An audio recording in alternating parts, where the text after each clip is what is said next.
আসসালামু আলাইকুম বন্ধুরা, কেমন আছেন সবাই? আবারও আমার এই ছোট্ট চ্যানেলে সবাইকে স্বাগতম। আমি আজকে আবারও একটি নতুন রেসিপি নিয়ে হাজির হয়েছি।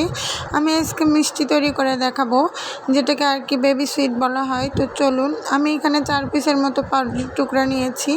আর এখন একটা চাকু সাহায্যে এর চারপাশের যে পোড়া অংশ বা কালো অংশটা আছে এটা কেটে ফেলে দিব। আর এটাকে 4 টুকরো ভাগ করে কেটে নেব। এভাবে আমি সবগুলোকেই কেটে নিব। কেটে নেওয়া হয়ে গেলে এখন এগুলোকে আমি একটা ব্লেন্ডারে জগে দিয়ে দিচ্ছি। সবগুলোকে এখন ভালোভাবে আমি ব্লেন্ড করে নেব। তো ব্লেন্ড করে নেওয়া হয়ে গিয়েছে। এখন এখানে আমি অল্প অল্প দুধ দিয়ে একটা ডো তৈরি করে নেব। সফট ডো, খুব বেশি শক্ত হবে না, আবার খুব বেশি নরম হবে না। এখানে দুধটা আমি অল্প অল্প করে দিচ্ছি, একেবারেই দেইনি।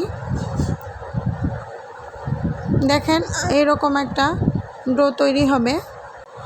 এখন এখান থেকে আমি অল্প করে নিয়ে ছোট ছোট মিষ্টি তৈরি করে নিব।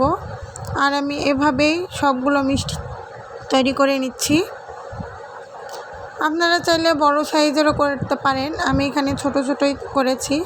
এখন আমি একটা ফ্রাই প্যানে দিয়ে দিচ্ছি 1/2 কাপ পরিমাণ চিনি, আর দিয়ে দিব তার থেকে সমান পানি, আর দিয়ে দিচ্ছি একটা সাদা এলাচের মুখ ভেঙে। এরপর এটাকে ভালোভাবে নেড়ে চেড়ে আমি একটা শিরা তৈরি করে নেব, মিষ্টির শিরা।